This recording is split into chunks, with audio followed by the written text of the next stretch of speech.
Welcome to CIHT Podcasts. The history behind the building of our motorway network is a fascinating story. I'm Justin Ward, and I had the chance to speak with Howard Stevens and John Carrington, two people who not only played key roles in the building of the network, but have since then helped to preserve the record of it.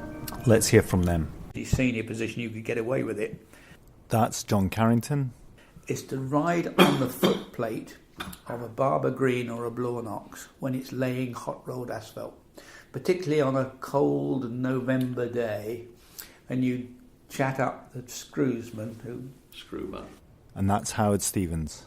Screwman, and you said, "Can I join you?" And you'd trundle along on the back plate as he was laying the hot rolled asphalt, and you had this gorgeous smell of the asphalt coming out, and you kept lovely and warm. Yeah, and that was a real pleasure to do that.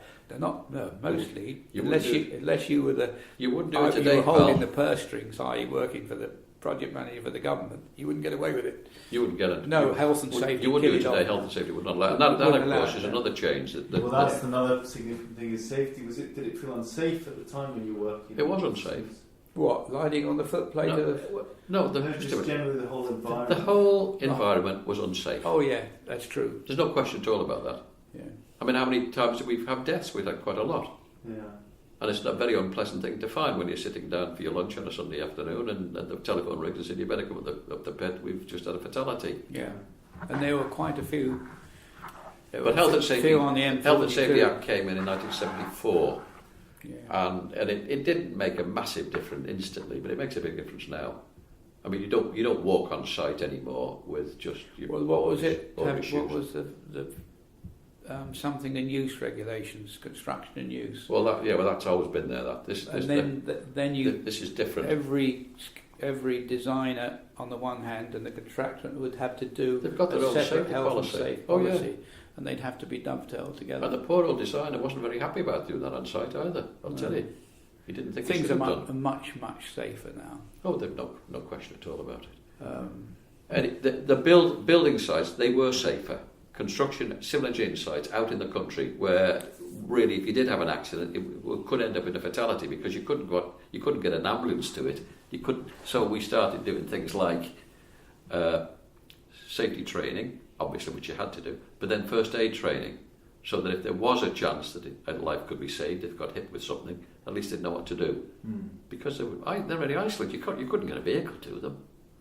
No, you're quite right. That was a major. It was a really serious problem, and we had a few. I've had a few fatalities on jobs. I mean, it's very hurtful because you think, well, did I do anything stupid? Well, of course you did. Somebody just got killed. You must have done something.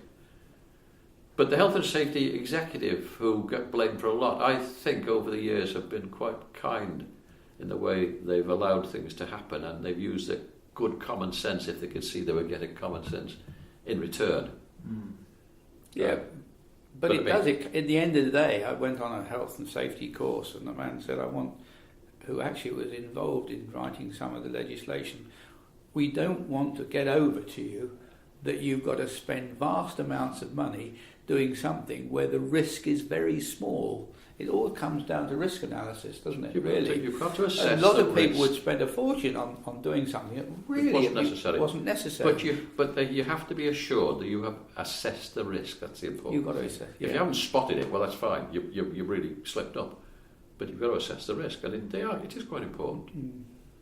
Because it's a dangerous place. I mean, every vehicle that bangs up, there's a horn at the back. There's a horn that blows when he puts his vehicle into reverse. Every time you put the box up on a large dump truck, there's a flashing light in the cab now that tells you the back is up. Because often happens is they tip up, they go forward, take the last beam off the bridge, or they entirely wreck the plant.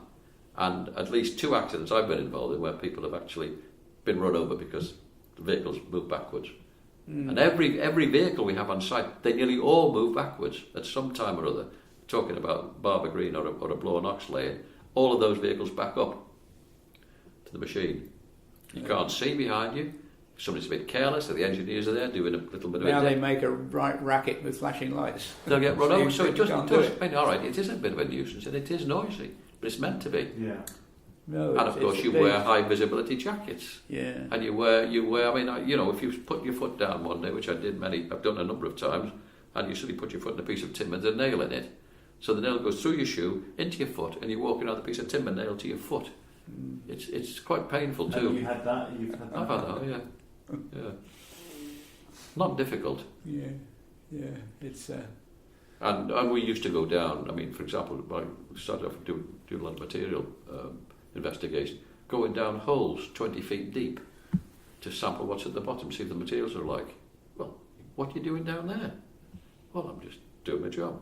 It's dangerous, and of course you can't go down more than 4 feet really, because there is a chance it will fall in. Yeah. One of the great Careless, improvements is in civil engineering is on false work.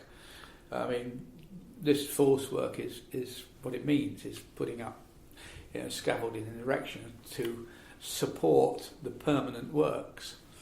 Now, some of the false work that I've seen years ago was a bit dodgy. Well, you can't get away with it now.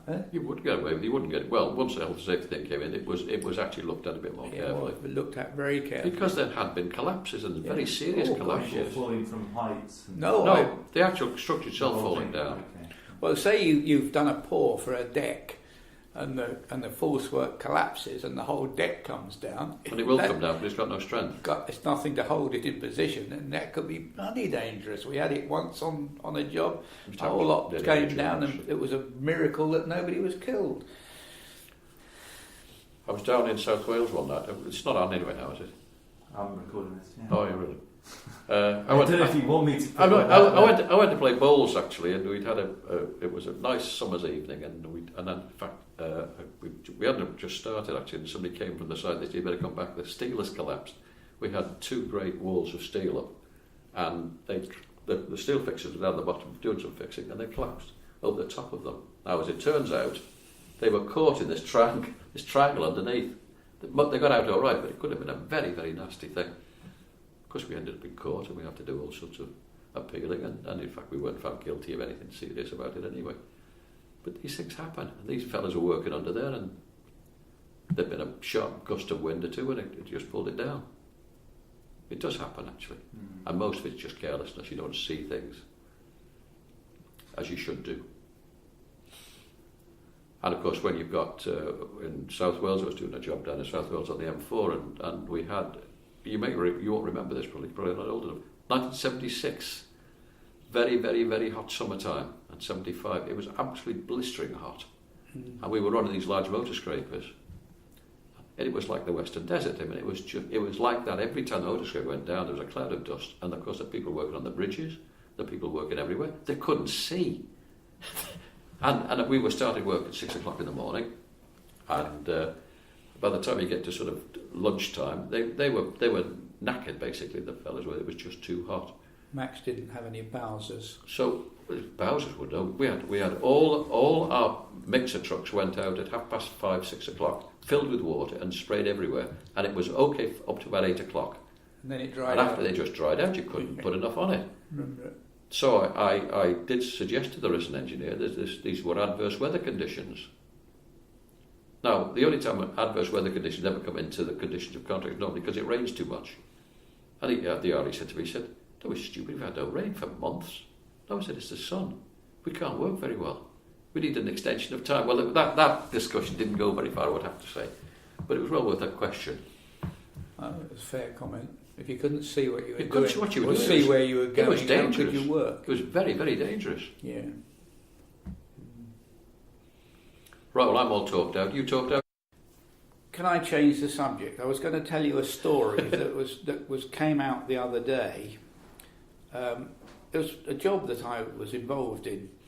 And going back to the days when, during the wartime, my father, who, as I said, was a civil engineer, was seconded to the Ministry of Works to supervise three things: the United States Air Force runways, ordnance factories, and prisoner of war camps. And the latter, prisoner of war camps, that he was involved in involved Italian prisoners of war building their own camps, because they were good workers and a lot of them were happy to be in this country. And there was a prisoner of war camp. I'll get to the point very quickly here. A prisoner of war camp was built just outside Oswald Street in Shropshire, and he used to go up there. He had a car in those days during the wartime, one of the few people who did, to supervise this building of this prisoner of war camp. And up it went. Now, coming back into the 1990s, or 1980s, the prisoner of war camp was still there. Some old empty huts and some bases were still there. And we'd fixed the route for the Preston Bypass, which missed the prisoner of war camp. By then, this prisoner was owned by the local authority. They owned the land. And I got a call from a guy to say, any chance of you being able to move the line of the bypass to actually take out all the prisoner of war camp buildings? Well, we looked at this and thought, oh God, we've got orders to change. They said, no, we own all the land, we won't object, there won't be no orders changed.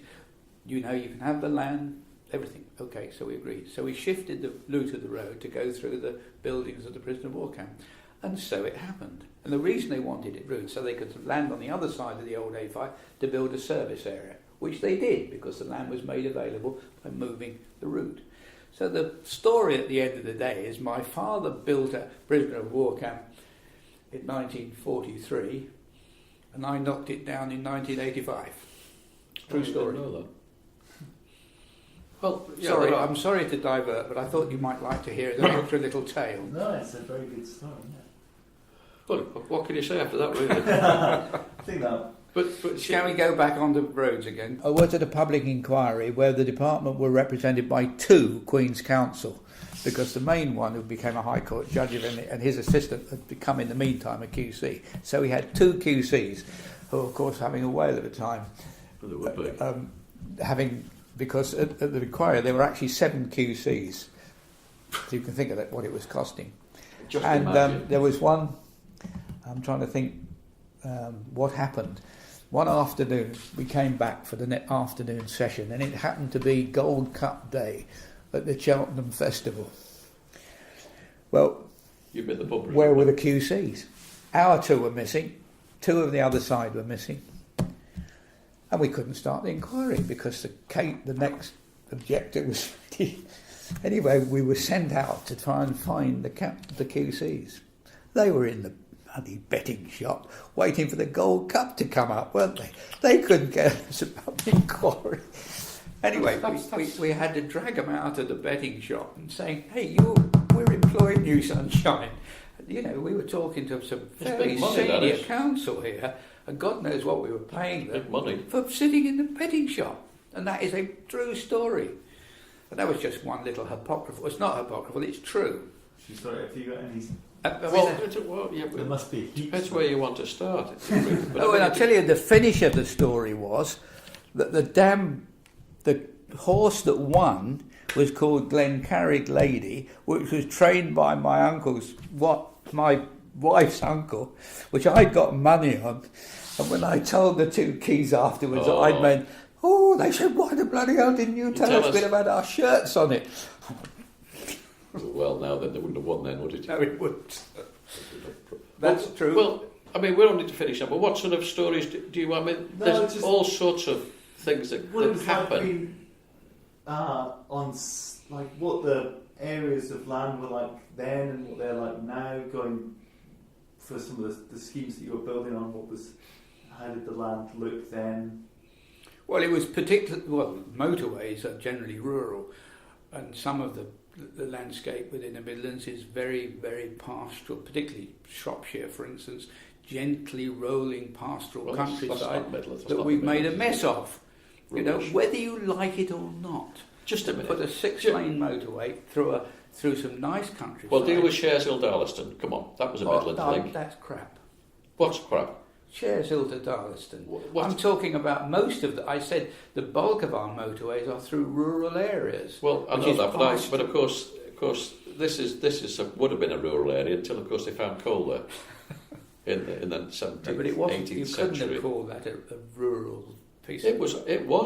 Now, just a second. This is a short length of the M6 and the Midlands link. That's just comes off well, Shareshill to Darlaston it went. Darlaston is edging on the Black Country, Justin, and they found coal there many, many years ago. Everywhere you looked, there were bits of coal, the remnants of coal. There were holes dug out, there were tips. It was a most derelict area I think I've ever been in my life. And I went in there in January of '65. I couldn't believe how bad it was, John. You perhaps never saw it at that time. No, it was before. And I was telling somebody the other day, it's the only time when I've been away from home I actually wrote a letter to my wife to tell her it was like the mountains of the moon. And I'd have to say, after we'd finished... This was the lunar landscape. It was a lunar landscape. It was just unreal. The coal had been dug out, and then under the coal, of course, what did they find? They found, as they do under all coal seams, fire clay. So that could be made into cups and saucers. And then after it was all over, you then put refuse into it. So there was a constant trail of industry around the area. When the motorway went through there, and you go through now, you would not recognise it. In fact, they just cleaned up one other part down, the James Bridge Copper Works. When I first went down there, the James Bridge Copper Works at Darlaston just clipped the edge by the M6. And I said to the lad who was showing me around, I said, what are those people doing on the tip? It was a tip of black, gritty material called Durlex, as it happens. It was a copper waste. He said, they're looking for bits of copper, he said. They're searching for bits of copper. If they pinch the bits of copper, they'll go and flog them off somewhere. Because copper was worth a lot of money in the middle 60s. But it's been right through the middle of that. The copper works were demolished. It will be, I'm quite sure the whole land will be turned back. At the same junction, which is the A454 between Wolverhampton and Walsall, a canal ran through the middle of it. There was a coal seam under it. There was a shaft. There were shafts through it. The middle of it. It was just unbelievable. Now the motorway has actually tidied all that up. We capped about something like 150 shafts. Nobody knew where they were because a lot of these had been dug in the 1928 coal strike. But the poor engineer didn't know where they were because we had to go looking for them. And then of course out had to bring the coal board had to come out. Because they had to indemnify the Ministry of Transport from any damage as a result of these shafts. It was dereliction beyond belief. It isn't anymore. So regardless of whether it's rural or not, it actually looks quite tidy now. So I think we've made a positive improvement there, John. The similar story in Wellington, where the Wellington Bypass was built, which is it wasn't motorway in those days, but it's part of the M54 now, was through an area with very rich coal seams and iron ore. And the motorway went through an area in fairly deep cutting. And there were lots and lots of little shafts, hundreds of little shafts, where a man and boy, a kid would be let down from above with his bucket and bring the coal up. You know, little kids would be doing this, and there were hundreds of shafts. And in those days, in the early 70s, the government put an embargo on open cast mining. You know, it was a planning problem. And you got the motorway went through, and it was rich. And the only way you're going to get it out, of course, in time was open cast. So we got permission from the coal board and the Department of Transport, I suppose, had input to this. So we gave the coal board, as it was in those days, permission to open cast about a mile of the road down to the formation level of the motorway, which they did, took out an enormous amount of coal, and of course took out all these shafts, because went down below the bottom of these shafts. And then when this is all finished, and they shaped up everything nicely for us, so a lot of the earthworks were done in advance. But every weekend, people used to come out with a bucket. The little gangs would be up there scavenging for coal, and you go around for an hour or two, and you come back with a couple of bucketfuls of coal, free of charge. Yeah, it happened everywhere. So that was easier than going down the shaft. Absolutely. Well, you see, the coal was probably taken out with scrapers. It would have been, and because it went out in blocks, but it left a lot behind. And the locals who probably knew all about this. Well, we had a borrow pit outside Walsall. Every weekend we were not working. The locals were in there digging away the coal. no problem. It wasn't a problem to us, obviously. And it wasn't a problem on the motorways really, because we had to dig the coal back from the faces anyway and seal it with clay to stop it going on fire as part of the design. The backlash of this was, of course, on the section which was at ground level, not in cutting, the road at ground level, there was still quite a lot of these shafts there. And we had to build the road over the top of these, and we were building an intersection between the motorway and Telford town centre called Forge Junction, a multi-level thing. And because the new town were paying largely for this, and they obviously didn't want the cost to go over them, but we agreed that we would pump in a slurry PFA mixture to fill in the shafts below the formation. Well, of course, a lot of them we didn't even know where they went to or where they ended up. And the amount of PFA slurry and cement mixture we went in were tons and tons of it. It'd be hundreds of tons. And I remember Trevor Stevenson, who'd been an RCU bloke at Leamington, who was chief engineer at Telford, was wetting himself as the cost was going up and up and up. But that happened all over the Midlands. Yeah, but you never knew what's below the ground, really. I mean, unless you did a tremendously accurate. That's one of the problems, you see, that you start doing these jobs, you start disturbing Mother Nature, and of course it throws a lot of problems up that you have to deal with it. More ancient. I mean, I know with Crossbow recently they discovered some ancient site again, and it delays things because. Well, history is built. Nearly every motorway I've worked on, there's been some archaeological problems that we've got. I mean, we uncovered a Roman graveyard up at Penrith, and on the A1, of course. The A1 has been used for all sorts of stuff. I mean, old bottles and old. And the other one is cutting water courses, which is serving farms and artesian wells and water coming up under pressure. We had one along at Wolverhampton on the tarmac contract. And I got out there one day, we were at a meeting, he says, come and look at this. And out of the formation, the water was shooting up about 3 feet above the ground. He said, that's coming up out of that pressure from below, because they'd cut the water course. And we had to, well, it was easy enough what to do. You just cap it and you tap it to the nearest stream, which they did. But it was funny to see the water coming up under pressure. Oh, it does happen quite regularly. Yeah. And of course you had the other problem that I discovered in the wartime, that the farmers were paid around the Lancashire area for putting field drains in twice the depth. If they were putting, say 3 feet deep normally, or 3 to 4 feet deep, they were putting it 7 feet. So what happened when you put a cutting through, the cut-off drains at the top of the fence line, which would normally to cut off these drains, went underneath, so they'd come out in the sides of the cuttings then, so they had to be then carried down into the motorway drainage then. So I said, well, why are these there? Oh, he said it was the wartime, we had to put deep drainage in to keep the fields dry. It's just one of these things that you deal with as you go through, basically. The mapping originally intended for military use, OS maps were used during wartime to help locate enemy positions, and then obviously presumably OS maps were quite fundamental to... Well, they were for design work, I mean, basically, but I mean, of course, they're not used anymore, these sort of things. The way people find their way around these motorway contracts now is very simple. They walk out and pick up three or four satellites, and they know exactly where they're to within literally fractions of inches now. Yeah, because GPS came in 1989, apparently. Well, yeah, but I mean, it wasn't used on sites until it could do later than that. Yeah. But I mean, now you can fix equipment, earth-moving equipment, some of that equipment you saw on the filming tonight. You can put things on blades of graders, for example, now that will virtually put down a level which is well beyond what we used to be able to do in the past.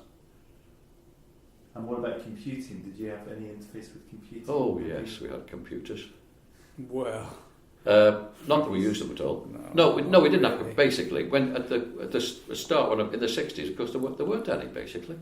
And when they came in, it came in by with the design work. You had a lot of quite complicated design capability then for alignment and quantities. But no, we were still taking stuff off by hand. Up to the 80s. You know, because it was the only way you could do it. We when I joined Rendell's in the end of the 80s, we were starting to purchase AutoCAD then. Yeah. Late 80s when. But were you taking quantities off with it as well then? Well, that was a different software. Yeah, well, it was MOS, I think, a lot of the time was used. MOS came What in. was what came in late 70s, There was a system I think, probably. adopted by Jeff Formstone at Yeah, that's Leamington, correct, yeah. who was big into using new software. Well, I was going to tell you another story about military you mentioned. The M50 Ross Spur, which is the second bit of motorway to be built in the country, Not quite before. much the same time as the M1, wasn't it? The late 50s. The original route location was carried out by Royal Engineers, demobbed from the Army, employed, I think, jointly by Gloucestershire County Council and Worcester, two of the county councils. Because the political story at the time was the development of the motor car industry in Birmingham and Coventry were being provided by the steel from South Wales. Yeah, no, that was and the story. political was to connect some means of getting the steel from South Wales to what they called the metal bashing industries of Birmingham swiftly. Hence the first bit of motorway to be built was the Ross Spur. And then the 449 was improved going down the Wye Valley then. Down the Wye Valley past Monmouth. Past Monmouth School. Yeah. Into Cardiff. Yeah. And that was built. The trouble is, to this day, it's the lightest bit of motorway, I think, in the country. Oh, it was because there is no movement of steel now to the metal bashing because the industry has changed. Yeah. Both areas. Both areas have changed. But at the time, they employed... That was good logic. No, it was to employ retared or demobbed Royal Engineers. And the other reason that Jock Thompson, who was a Worcester County surveyor, was an ex-territorial army man, of course, that could have had something to do with it. That could have had something to do with it. But eventually the design was completed by the counties. And I think it was built in 3 contracts, I can't remember now. 2 or 3 we didn't tender. Tarmac had one, Douglas had one. Douglas had one, certainly. And they connected it to the M5 at, south of Worcester. At the service area, Strensham. With Strensham, which is still there to this day. But if you drive, it's a strange It's motorway. They have a T-junction on it. Yes. Well, it's a junction you come at the same level. It's the only one I know of in the whole country. Well, there isn't now. Has it gone? Yes, there's a roundabout and then slip roads from a roundabout. There's no T-junction. Ledbury it was, wasn't it? It's one of them anyway. There. No, it's not a T-junction now. It is a free-flowing onto the motorway from a ground level roundabout. But the standard of design of the M50, compared even with the latter motorways, is very low. The bends are tight. Oh, they are tight. The road is tight. The earthworks are tight. Yeah, it's as it was. It's a mini motor. It is a motorway, but it's a fairly mini design motorway. So that would be as design evolves, then you get the geometry changes. Yeah. The geometry changes. The safety principle. Everything. The major thing of motorway design is the much flatter horizontal curves and much flatter vertical curves. So there's a maximum, for want of a better steepness, for want of a better word, that you can't exceed, and the bends are also designed. So it's all down to what they call forward visibility. So on a motorway, it's much greater than even a strategic road. It's much higher. And the government, give him their due, they didn't like to break the rules. They did. And that did give its problems. If you couldn't tighten up a bend. No. I mean, this is one of the problems, of course, with the HS2, but for another reason. Yeah. The speed, of course, means that you could have very, very flat bends. Yeah. So what do you want to keep talking about? No, I think... Have you had enough? It was finished at the M6 Midland Links in about 1970, but it wasn't open for 2 years because of the problems associated with the Merrison box girders at Gravelly Hill, which was, of course, part of the Midland Links and part of the M6.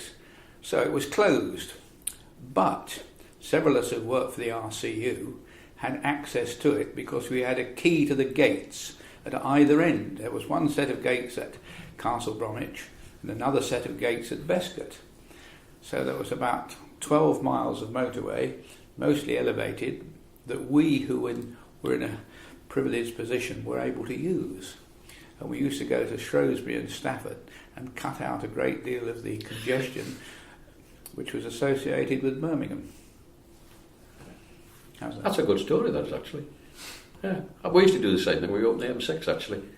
You could go from Warrington all the way up to Preston on a piece of the M6 which wasn't open to the public, but we had sort of stewards there who would stop you while on your journey and flag you down, so we had to have little labels on ourselves. But it was a great way of getting around Warrington and Wigan and all those roads up there.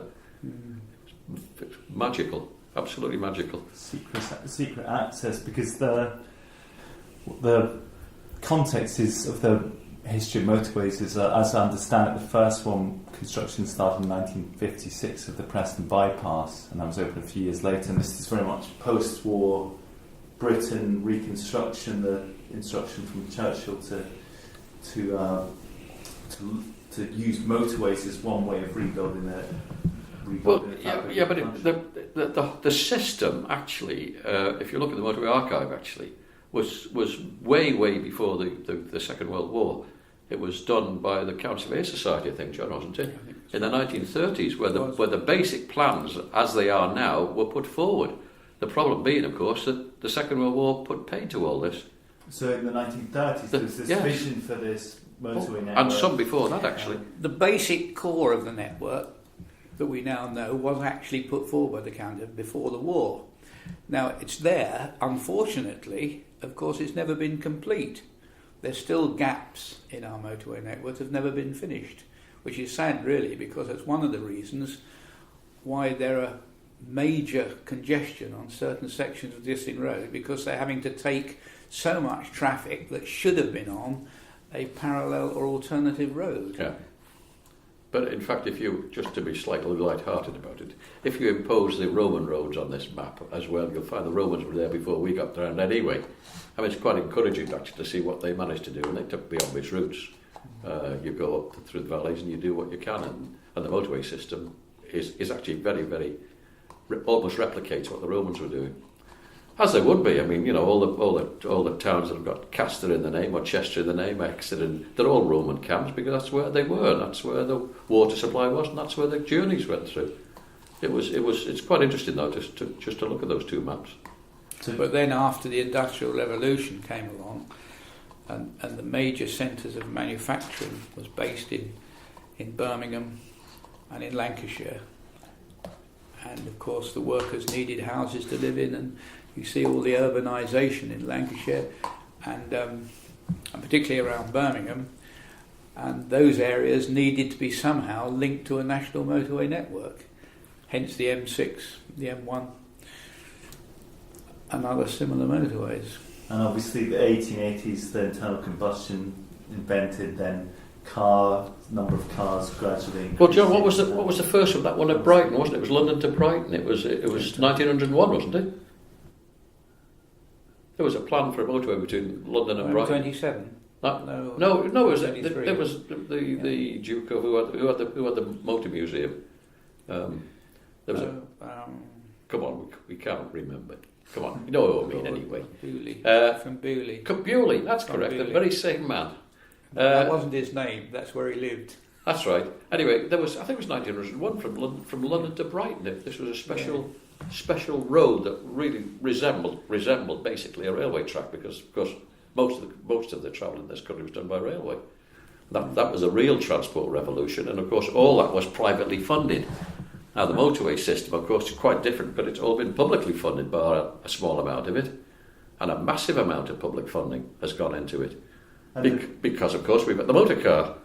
And the beaching report, big. The closures of rail, it was almost the heyday, was it, of the motor, because in the 60s, 70s, that's when the large bulk of it in mileage terms was being built, is that right? Oh, yeah, but there were thousands of miles of rural railways, which of course were losing money hand over fist because they weren't used by anybody, and Beeching came along and said we can't possibly keep supporting these out of public funds. There's the old gag again about Mrs. Thatcher certainly didn't like railways anyway, and they wanted the motor car because they wanted the motor car industry in the Midlands to actually get some orders and do things that enable them to keep the workers happy.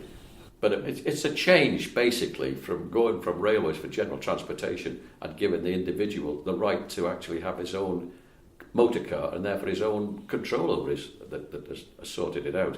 And, of course, coal prices, fuel prices, they've all had a balancing act during the 60s and 70s. But, it was inevitable, wasn't it? And what was it like working at the time? What was it like working? The stories have been on site. We're going back a long way, actually. But just before we go on to it, before we go on to it, and it is important actually to understand what the relationship. He's sitting here as a consulting engineer, and I'm sitting here as a contractor, and there's a contract between us. But the contract to build these things was actually with the government, with the employer, in various disguises. So there are three parties to this. The employer, who's got the money, who goes into contract with a contractor. And then the employer says to the engineer, you go and design that job, and by the way, you've got to supervise it. So the engineer sits between the two parties, and he's supposed to be the honest Joe who looks after everything. Now, if people don't realise that, of course, they don't understand a lot of the goings-on that happened during the construction phase in the early motorways, because it was a very simple thing. There's simple conditions of contract. There's a motorway, go and build it. Give us a price, and then we'll pay you. But of course the taxpayer was protected from all this by the fact that the government employed professional project managers to oversee all this. He oversaw both the consultant and the contractor, and he actually held the purse strings. If a contractor wanted to spend a lot more money, for instance, something was getting behind the times, first of all, he'd have to get the engineer to the contract to agree, and the engineer would then have to talk to the project manager and say, can we alter this contract, or can we have what they used to call a variation to increase it? Now, the project manager was the only one who could actually agree to the existing budget and the addition to that budget. The engineer couldn't do that. Well, he could up to a certain extent, but only for a limited amount of money. Limited. And I can recall being called out from asleep one night to a contract where the whole thing was collapsing, and the only way to do it was, first of all, we had to tow out all the bulldozers that had disappeared out of sight because we'd gone through an area of quicksand. We reckoned it was going to cost £150,000 or whatever it was in those days, which is a lot of money, to put the whole thing right. And we had to make the decision instantly. And that's one of the things that frightened the life out of me. I had to agree instantly to spending that amount of taxpayers' money, because that's who I was dealing with, to get out of a problem or get out of a hole, because it was a very big hole. Literally, yeah. And that was an example of one of the reasons it brought home to me just how much responsibility I'd got. So that's the prominence of the chief highway engineer role. That would be someone who would be taking on that level of responsibility. Well, yeah. I was thrown in at the deep end. I think you'd argue. That's not quite right, actually. I think you'd argue that the chief engineer's role, whatever that is, and I don't quite know what you mean, is off the site. What John has said is the man who holds the purse strings, the project manager. But there's still an engineer and there's still a contractor down on site in the middle of the night trying to sort this lot out. That's right. This is why it's quite difficult being to do. The director's representative on site, because I used to go on site at least once a week, and I don't think I got him out of bed, but I actually said to him, we've got a big problem here, and I explained the problem to him, and his answer was, you're the professional engineer, John, you do what you think is right. And if at the end of the day I think you've done wrong, I'll sue you. Well, I don't think he wouldn't have said that. Oh, they did latterly say that, actually. Well, he would not have said that, because I was having to make an instant judgment on a difficult problem. Right. And what experience I had up to then I had to use. Of course, and in fact he could have only sued you. And I did. I made the decision in conjunction with the contractor. With the contractor and of course you did. And the RE. That's and correct. We all came to the same conclusion. And now you see, Justin's looking a bit confused. He got a slight frown on his face. Then. No, I was just thinking. Who's the RE, Justin? You see, this is the problem of naming these people. The people on the site who are there doing the job. The resident engineer, the engineer for the job, is a resident engineer. He's resident on the site, but he's not the engineer. the engineer's back in the headquarters office. In the headquarters office, So, where I was. So the resident engineer was a very senior man actually. Has got a major amount of responsibility. But of course he is constrained, John said, he is constrained by what he can spend because he's been told what to do and what not to do. The contractor has a person called the agent. In the contract it says the contractor shall provide an agent. Now they change their name, they call them all sorts of funny things. But basically there's two of them there that have got to do the job together. And they've both got to actually work together. If they don't, it doesn't work. The minute they get across each other, there's problems. If you've got a good agent and a good RE who had a like mind, you get a good job because they would work well together. Unfortunately, there are contracts where some agents were so commercially minded and they were hell-bent on making a profit and they didn't worry too much about what the finished job looked like. And I'm afraid that's a fact. There were some like that, I would agree. That. And there are a lot of resident engineers who didn't understand that they were there to get the job done either. And therefore they became petty-minded and pickety over things. So there could be problems. These, I have to say, are on the fringe of the problem. They are, yeah. Generally speaking, speaking from the good few years of being involved, and Howard probably more than me, I think the government and the taxpayer got a pretty good deal. But it's always said to me that contracts are overrun. I worked for 20 years for MRCU and I was involved in many contracts. Only one contract out of 16 or 17 overran. That's in financial overran. And some contracts, we actually had a finished job that cost less than the contract price. So it works both ways. Well, the question arises, overrunning time terms or overrunning money terms. There is a bit of a difference between them. And no contract should overrun in time terms, because anybody worth their salt would actually get it sorted out so you wouldn't get in that condition. Because when did you get involved in it? Just to set the context, this is you were born in 1937. Come on, we are getting very personal now. I was born in 1938, before the. So you were in your early 20 and you started in the sector then. So you were about 20 when the Preston Bypass was. Well, I didn't work on the Preston Bypass. The first motorway I worked on was in 1961, which was the M6 between Wellington and Preston. Okay. Now I'd started work in 1959 after I'd been doing postgraduate work in the United States, but I graduated from university in 1957. So I started almost by accident. And I started because I'd had some saw mechanics experience. It's a bit of a laugh, really. And nobody had really heard about saw mechanics, actually. But not very much anyway, working out on site. And Alfred McAlpine had got this job between Warrington and Preston, and the chap they had in the lab there, who had actually been with them for a couple of months. The job had only been going a couple of months. He was there, he had his wife work for him, his daughter work for him, and they had their own Land Rover. Well, anybody who's got their own Land Rover is welcomed with open arms by anybody from McAlpine's, because it stops them having to provide transport. He jacked and gone. So they quickly advertised and said, could anybody anybody at all like to come and work for the materials engineer on this big motorway we've got? And it was a big motorway. From Warrington, it was about 28 miles long, and it represented about roughly what McAlpine's annual turnover was. Now, any company actually taking on that sort of size of job probably wants a head reading. But we were in consortium with Leonard Fairclough, who did all the bridges. I mean, it was a massive job, actually. So I was working on a job in Manchester at the time, on a building job.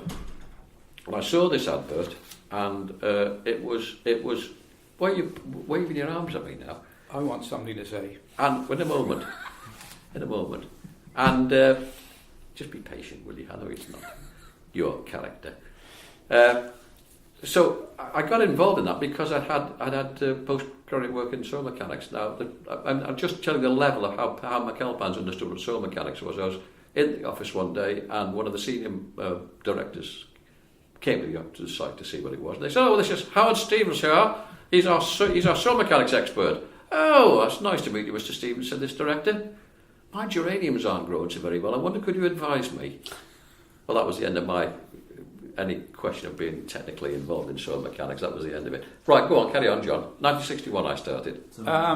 My entry into the profession was considerably different to that. my father was a civil engineer and town planner, and he was a borough engineer and surveyor. And at the time I was at school in 1956, and he had a call.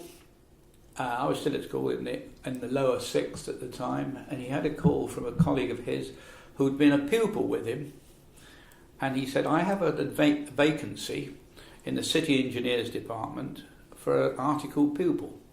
Now, in those days, articled pupils were quite rare, and they were being phased out. And basically, you paid the city engineer a premium, and you did 3-year articles. Now, fortunately, I got dragged into this because I was at school not doing too much, and I agreed to become an articled pupil. In 1956, I signed articles with the city engineer of St Albans, and I served my articles. And unfortunately, I missed my national service because I was deferred during my period of articles, and when my articles ended at the end of... They didn't want you? The end of, when was it? May in 1959, and they ended conscription on the 1st of June. So I'd had my papers, and I got a letter saying, please ignore them, you're not now being called up. So I'd finished my articles and I hadn't got a job. Now, the city engineer said to me at the time, look, these days, my boy, you've got to specialise. You've got to specialise in main drainage or planning or highways or everything. You've got to specialise. And I thought, well, I wouldn't mind building roads. So he's right, he said, go into roads. So I got my first job as a highways assistant in a small urban district in Hertfordshire. That set me off, and that got me a job and earned me some money, because as a pupil I didn't earn anything at all.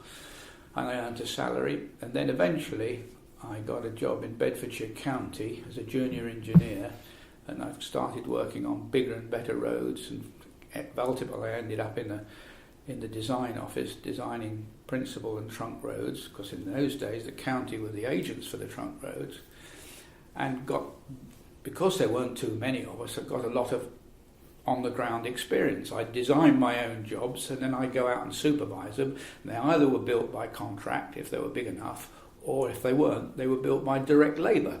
In other words, the county employed quite big direct labour gangs, which were very efficient. I'm not sure Howard would agree with that, but they were pretty efficient. They were generally very good, actually. And they built roads to a good quality to a very reasonable price, because there was no profit moting in it for direct labour, basically, until the government got hold of it and started making them make a profit. Anyway, that's how I started in highways, and I spent 10 years, and then eventually, because I got design and build experience, I got drifted into the RCUs in 1967 it was, 69. So after 10 years experience of design and construction, I joined the RCU basically as a project manager, or assistant project manager, and that meant I had to be involved in the publication of schemes, public inquiries, and I spent the first 7 or 8 years basically going from public inquiry to public inquiry, representing the government as an expert witness and sometimes as the government's advocate. Fortunately, towards the end of that period, I got promoted to a project manager, and I joined the construction branch, which meant that I took over schemes when they were going out to tender and doing the construction phase. And this is really where I got a lot of experience of problems in large construction, and I would, as I explained just now, one would have to deal with problems that were going to cost a great deal of money, taxpayers' money, and you had to make fairly instant decisions on what you should do. And just to set the context, the RCUs was set up, those are the road contracting units? Road construction. Road construction. Well, they were set up in 1967 by the government. It was Barbara Castle, wasn't it? It could have been Barbara Castle. It was Barbara Castle, yeah. The government of the day recognised that we were miles behind Western Europe on the building of motorways, because at that stage we'd only got a bit of the M1 and I think the Ross Spur, but in the 20 years of the RCUs, I've done... Come on, I'd done 3 motorways by the time that happened. When? Lancashire, two in Lancashire, and well, in little the bits of both. No real strategic lengths of motorway. I mean, the M6 and the M5 were only bits of it were built in those days. In 1967, one of the troubles of living in the southeast or in the Midlands is you forget about the northwest of England, where they've got more motorways than the way they stick out. Of course, we forget about the northwest. But I think the point. Yes, a general point. I think the point was that the government wanted to just get this thing under their control more sensibly, so they provided the Northwest RCU, the Midlands RCU, the Eastern RCU, Southeastern. The problem was that the motorway, there was no plan. There was no national plan. And the motorways that were built, yes, in Lancashire, but they were piecemeal. There were bits of motorway connecting sort of large towns, but there was no national plan. They were rural, basically. To build major motorways like the M1, the M6, the M5, which connected the major extremities of the country. There were no plans to build them. That's what the RCU did. They came along and overall plan with the money. Planned a scheme. An overall plan, so like a sort of... And the money.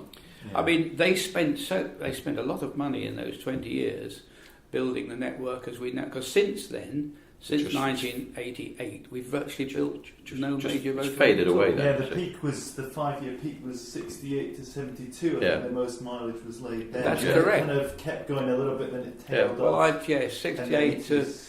No, beyond 72. 72 was when the M6 was opened, but there was no M42, no M40, no M54 in those days. They didn't come till later. There's a lot of M4 though.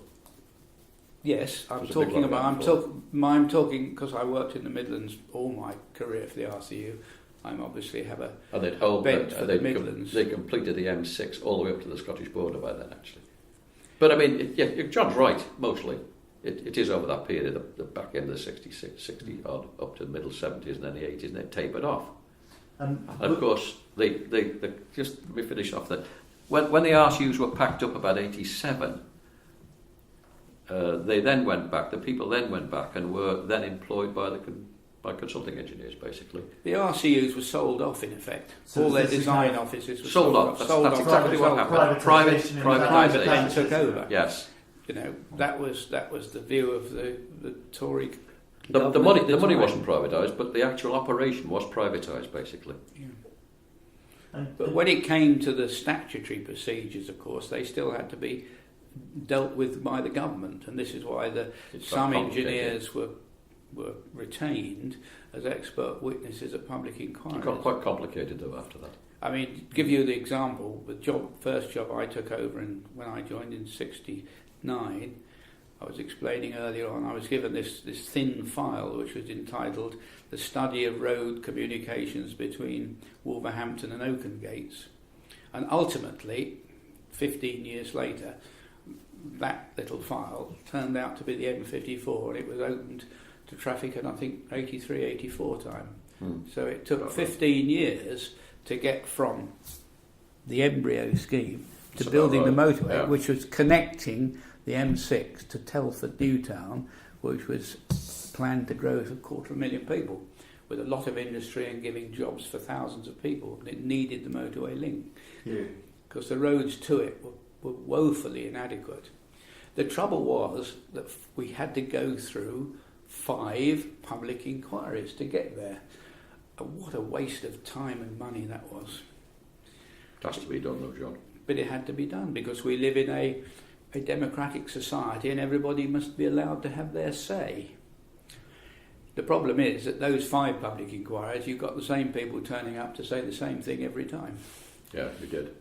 There were objectors. There were teams of objectors. Professional objectors. And was this was mainly environmental against? Well, yeah, a lot of it was. A lot of it was just pure awkwardness. They didn't want a road. They didn't want motorways, basically. I mean, is that quite a common reaction from people for motorway buildings? Oh, yeah. You found that it was generally this. Well, it depends when you're talking. I mean, in 1966, I went up to Penrith to do what's called the Penrith Bypass, which was probably the best bypass job I think has ever been built, because Penrith was just absolutely solid, and this was a good stretch of the M6 and a crossroad as well that went across, called the M66. we were invited to the Mayor's Parlour. Official invitation for all the people involved in building this motorway, please come to the Mayor's Parlour where the town of Penrith will welcome you. And Penrith really wanted this doing. They said, our town is dying, basically. And when the job was over, and the thing was open that particular day, and we had the opening ceremony, and we had the opening dinner in the centre of Penrith, whoever opened, I can't remember opening now, said, I've just opened the windows, he said, to listen to the traffic outside. And it was absolutely silent because the traffic had suddenly gone out of the middle of Penrith. And he said, that's exactly what we're here today to celebrate. But as the thing went on and on and on, when you got down to the M25, and the M25 has been an awful lot of objectors to it, they were buying square yards of fields all the way around the M25 to stop the work being done, basically. So it was organised. You know, there is obviously those who have strong environmental views should be allowed to give them. Of course you should, yeah. The problem was that they would use their views in a not very straightforward way. I mean, the old story where some small pink snails had been found in some field in Oxfordshire, which delayed the scheme for months, possibly years. It was years, actually. You know, for the you have to question whether the public who desperately needed these roads and business and industry to get around the country could be laid for such a minor matter. I can give so many stories where reasons were given where there were rare plants that were found supposedly by local people that never did exist. And that we'd had to go for almost a public inquiry just to deal with those things. That only reflects the fact that the type of society we live in. I'm not saying that it's wrong, but unfortunately the downside is that every time it happens, it costs the taxpayer a great deal of money. Do you know it took, the M40 came up to Oxford quite quickly, and then it stopped. The idea of the M40 was to connect the second motorway to connect London with Birmingham. It took, I think, another 18 years to extend the M40 from Oxford to Birmingham. Now, why? That was the strategy in the first place. It went through all manner of hoops before it got to the stage where it could be built. It was built in the end, but you have to question, why did it take all those years to do it? And in those intervening years, the traffic came off at Oxford, and it had to wind. There were 3 trunk roads between Oxford, the A41, the A34, and one other that went through the tiny little villages in the Cotswolds, and traffic was grinding through those villages, desperately needed for the motorway. And on the one hand, you had the motorway action groups opposing the extension of this motorway for the most spurious of reasons.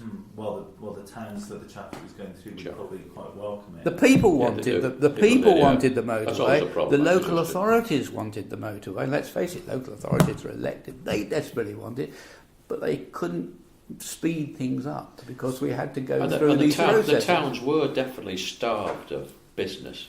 If you ever went to Penrith, many towns are the same. South Wales was the same.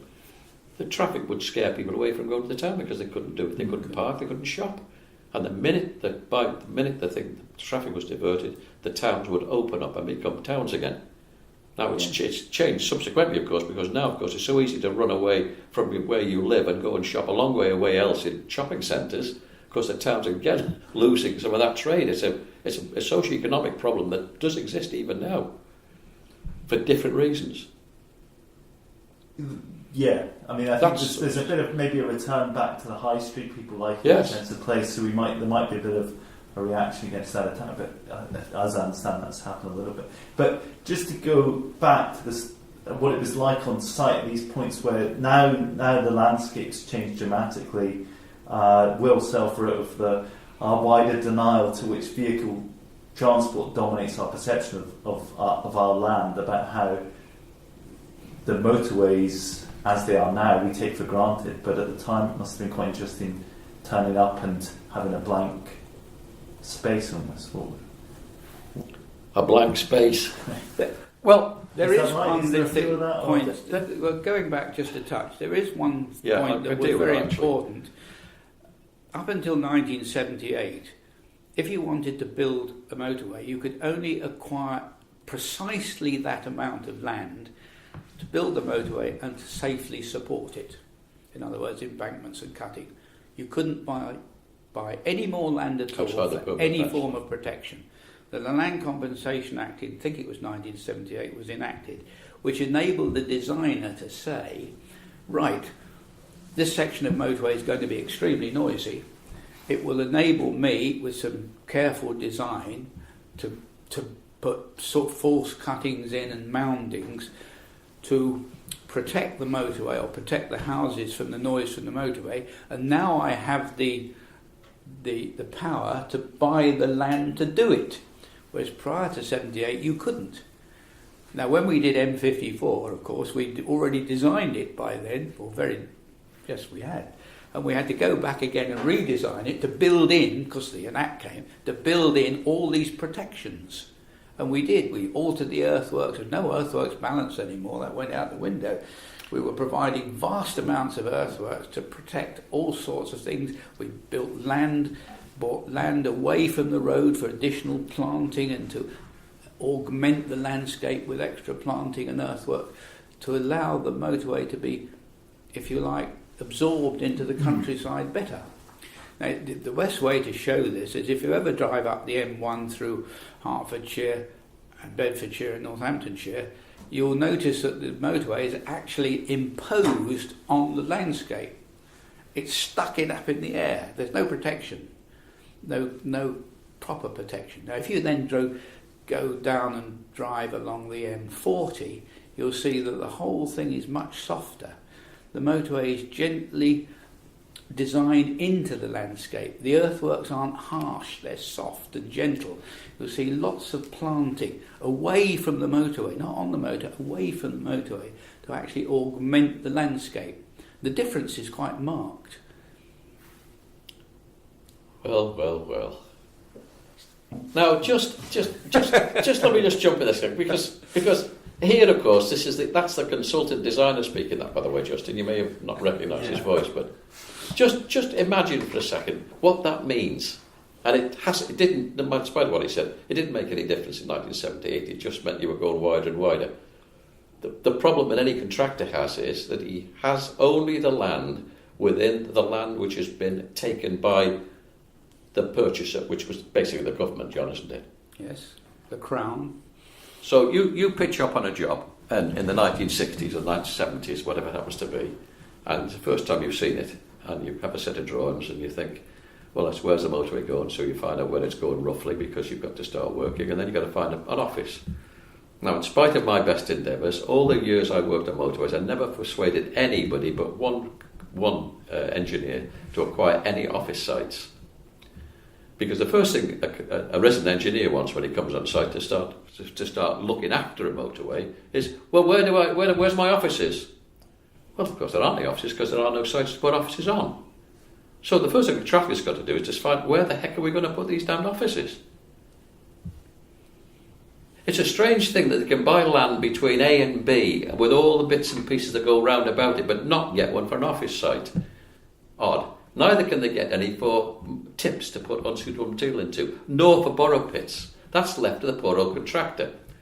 Based on the fact that they always say, oh, of course, we the government are constrained by what we can offer landowners to pay, whereas you, the contractor, can go along with dirty £5 notes and pay whatever you like, and the market will allow you to buy better than we can buy, which is not always true. But that's been the theory, and there's nothing we can do about it. Now that, of course, and I did discuss it with somebody here some months ago, actually. The problem is, and today, where communications is available to everybody, from the pram, basically, almost now. And in the 60s and 70s, communication was quite difficult. It had to be by telephones. Now, unfortunately, the telephones, you have to go to BT or wherever it happened to be, then it was post office earlier on, and say, well, where can we put our offices? Because we need about 12 telephone lines. sharp intake of breath. I'm sorry, we can't really find anywhere for you. So you panic. You just panic a bit then, because here you are. The clock is ticking. We've got nowhere to put the resident engineer or his staff or our own staff.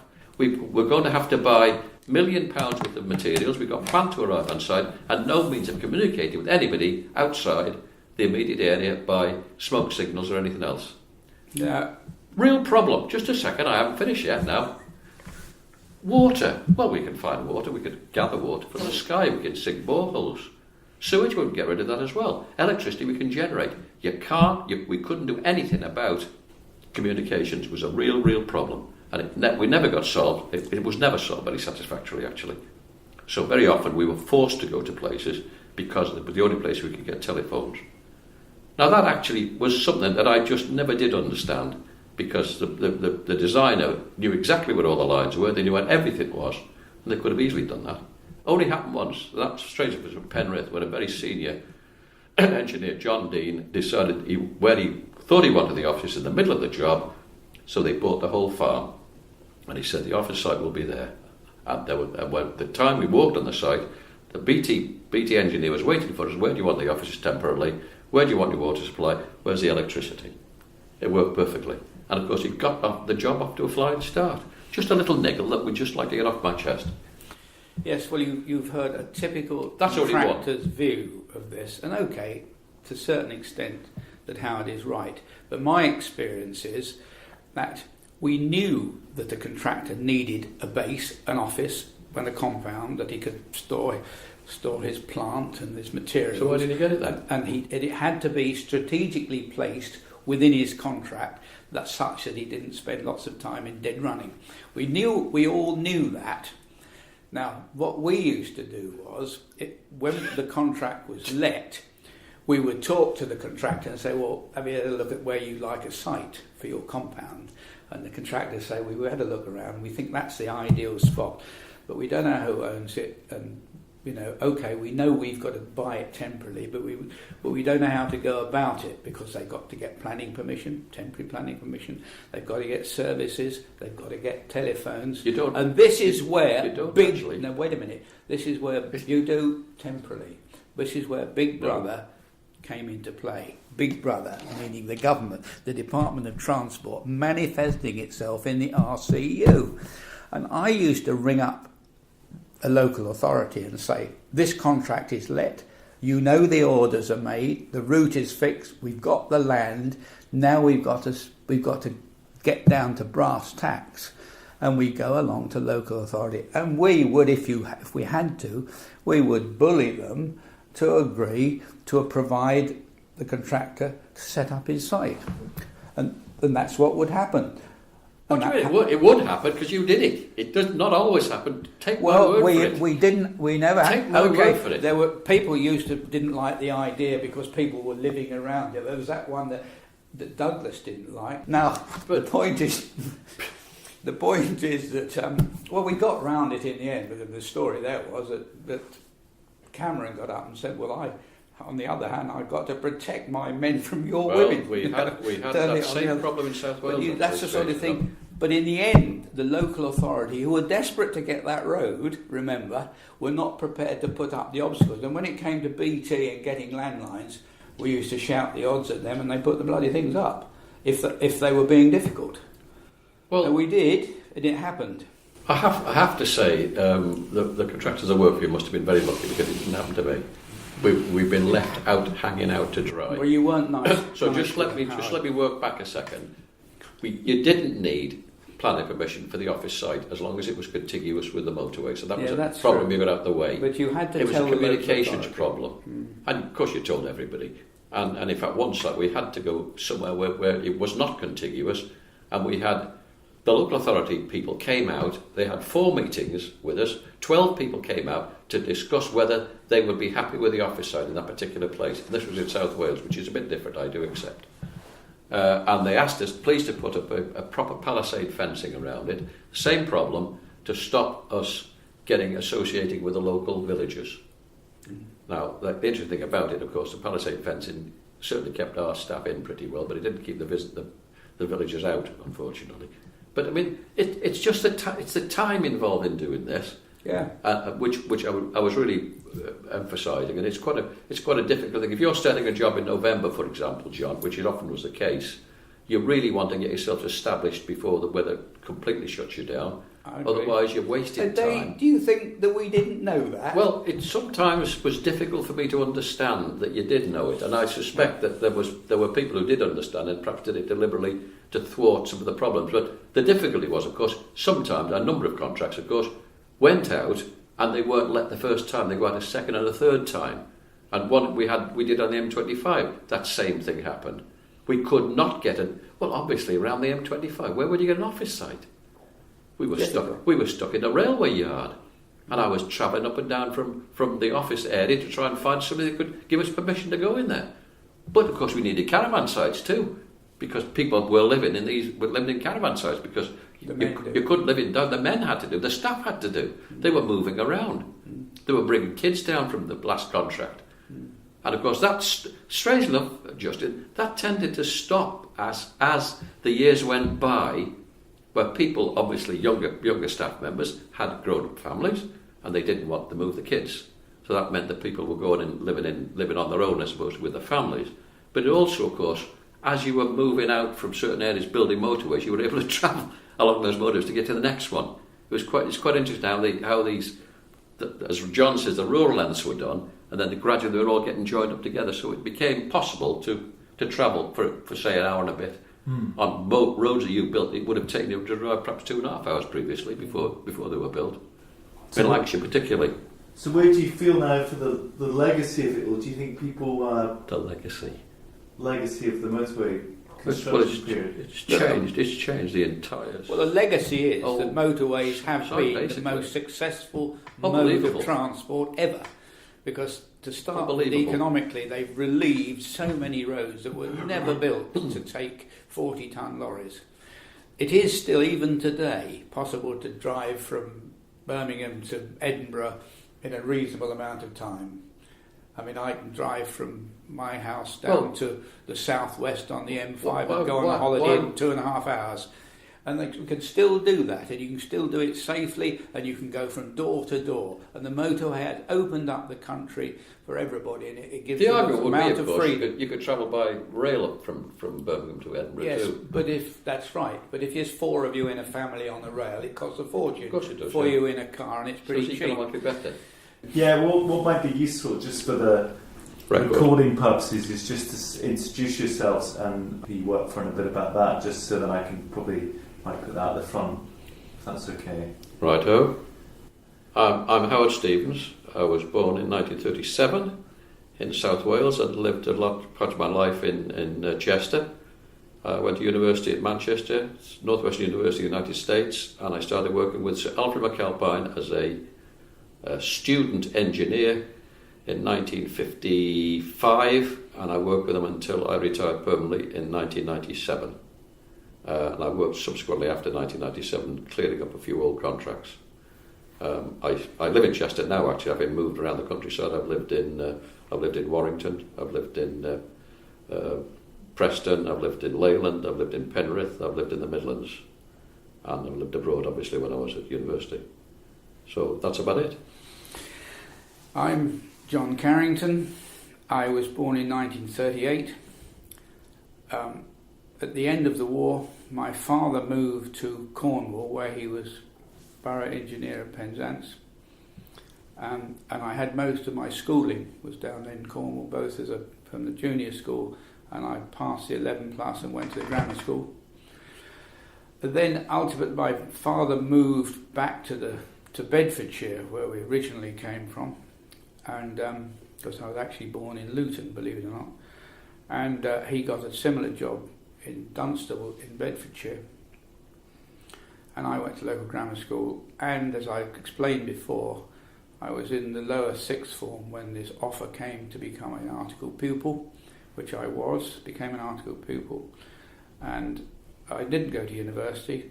Whether I was clever or not to go, I don't know, because eventually I took the institution's examinations directly. Well, the part 2 I did, which was not very easy, because university really is studying all the time, is much easier than trying to pass professional exams on a part-time basis, which if you were a pupil, you had to do. I got a job with one or two local authorities after I had finished my articles, and I ended up working for Bedfordshire Highways Department for 10 years, which I gained the grounding of my experience before joining the government's Midland Road Construction Unit in 1969, for whom I worked then for another 20 years for what was Midland RCU, on many projects including motorways and trunk roads. In 1988 I was headhunted by a consultant called Rendell, Palmer and Tritton to become project director of the then Birmingham Western Orbital, which was that job had been won on open competition by RPT to design, build and supervise 75 kilometres of motorway connecting the M5 at Bromsgrove with the M6 at Cannock. We worked on the job for 7 years. We were fast-tracked. We'd got to do 7 years' work in 5 years. We got to get it to a level where it could be built at the same time as what is now known as the M6 toll. We had to take on extra staff at the behest of the Department of Transport. And we were up to scratch, and we got a route fixed. We got a preferred route. We designed in detail a lot of the bridges and most of the interchanges, and we were ready to go out to publish the orders when the then Conservative government scrapped the scheme. And the company, Rendell, Palmer and Tritton, who had, I think they had 9 projects with the government, design and construct projects, and they lost 6 of them overnight. The sad part about it was that the schemes never come back into the programme, and it rather accelerated the end of my career, because RPT had to make quite a lot of staff redundant, and eventually I was too, and then I took retirement. So in the end, it was a bit of a sad end. I had hoped to go out in a blaze of glory by being project director for the biggest single motorway project the country has ever built, 75 kilometres of then dual 4, and it had a great return on investment, and we designed a lot of it in detail. And John, to this day, you wouldn't have wanted to work with RPT outside. Oh, but that's another matter. He doesn't know. But then you were both involved with the Motorway Archive Trust that set about kind of collecting, storing, and then that was we started about 1997. Well, the old boss of the Midland RCU was a man called Ron Bridle. Was quite by accident. I met him. He was lecturing at a conference, and I saw him in a hotel where he was staying, and I was at the bar in the hotel, and he came up to me and said, Sir Peter Baldwin and I, who worked together for the department, and Sir Peter was permanent secretary, felt that it was about time we put together a history of the building of the motorway network, because roads and canals and railways, there's lots and lots of history, but nothing much about roads. Well, it wasn't. And we've decided to set up an organisation regionally, and he asked me if I'd be the coordinator for the Midlands. I was at the time still working, just about, and you didn't argue with Ron, and I agreed, and I set up. Fallen 20 stone from what I hear. Absolutely, he was a big fella. He was a larger than life character, but I have to say that he was one of the best bosses to work for. He was the kindest, most generous man, and he was a very stimulating man to work for. What is a bright man? And sadly, I went to his funeral last year, but he's no longer with us. So we've lost a real character. He authored a couple of the early publications that were produced by the trust. He did. He was the joint author of the first major volume. Yeah. I forget what the precise name it is. Visualisation and... It was volume 2, actually. No, volume 1 focused on visualisation, policy and administration. John Porter. Now that really is a a great textbook because it sets out how the motorway programme brought forward many different techniques that we would never have used had we not the motorway programme come across, and we were really going flat out, let's face it, building a lot of motorway in a very short time, particularly on things like environmental treatment. And safety as well, that was a big thing with TRL, was involved with lots of safety stuff. Well, yes, I mean, you can see, I mean, the first motorways, they wouldn't be recognisable today. There would no crash, there'd be almost no street lighting, crash barriers. And the very, very bare. No, well, there were telephones, but they were very limited. Whether it's true or not, the government laid down a budget whereby you could only spend so much money on the road and the bridges, and you mustn't exceed the budget. And because what happened then was the roads were built too thin, the hard shoulders were non-existent, It was just and the design of the bridges left a lot to be desired. The traffic has increased in volume, and also, of course, in weight. That's one of the problems. I remember the early motorways. There was nothing in the central reserve. In fact, there was lots of talk that they used in the States. They were planting hedges in the middle to try and stop the dazzle from the other carriageway. There's all sorts of things. I mean, you look back now and think, oh gosh, that was a funny thing to be thinking about. But of course, when the first job I opened would be like 63, I suppose it would have been, there was hardly any traffic on it actually. Because, of course, there was so much open. If you look at the films of the old motorways when they wrote the M1 as well, hardly anybody on it. A few cars, yeah. A few cars, because we didn't have that many cars. And the wagons were a lot less, because, of course, in the early 60s, the railways were taking the bulk of the traffic up and down the countryside.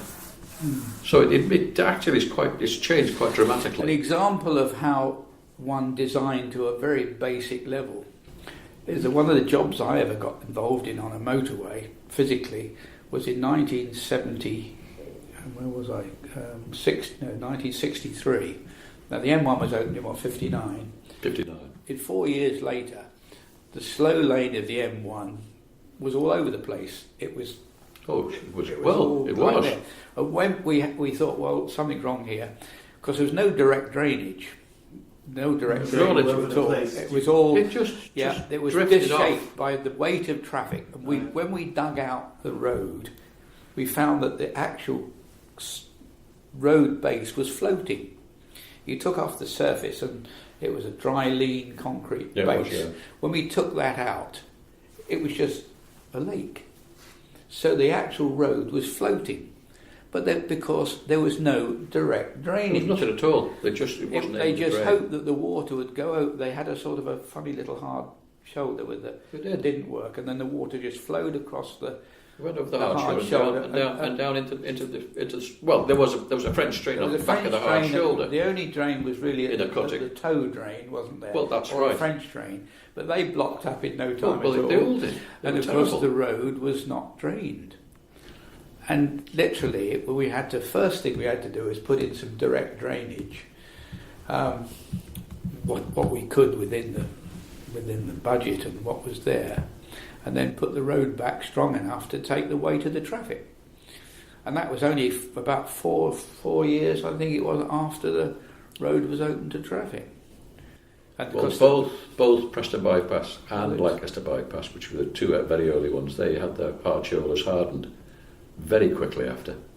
Not to fully road standard, mind you, but the whole lot. And it was well, we did quite a bit of that work, actually.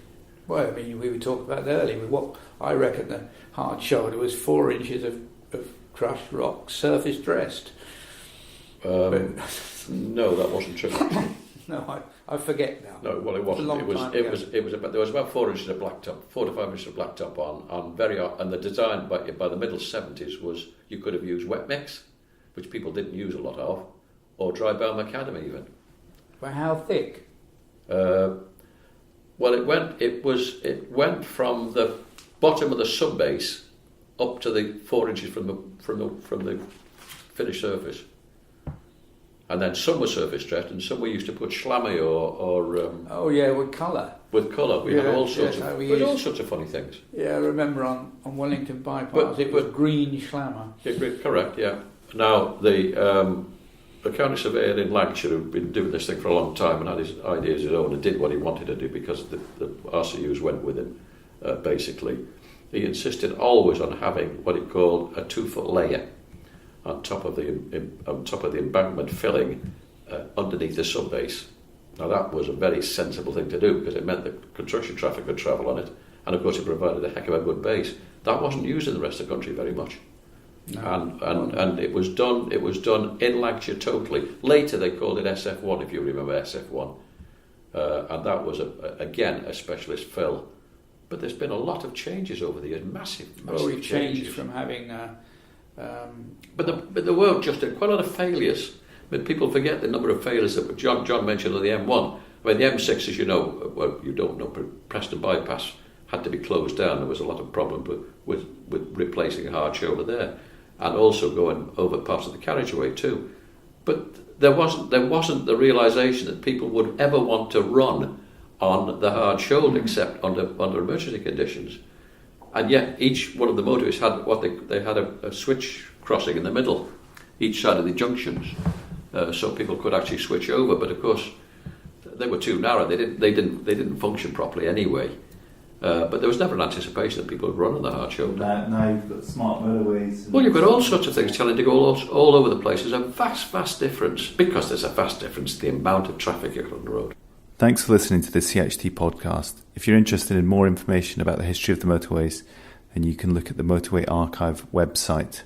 I'd also like to thank John and Howard for all their stories, some untold, probably some retold, about their experiences of helping to build the transport network of the 20th century. Thank you.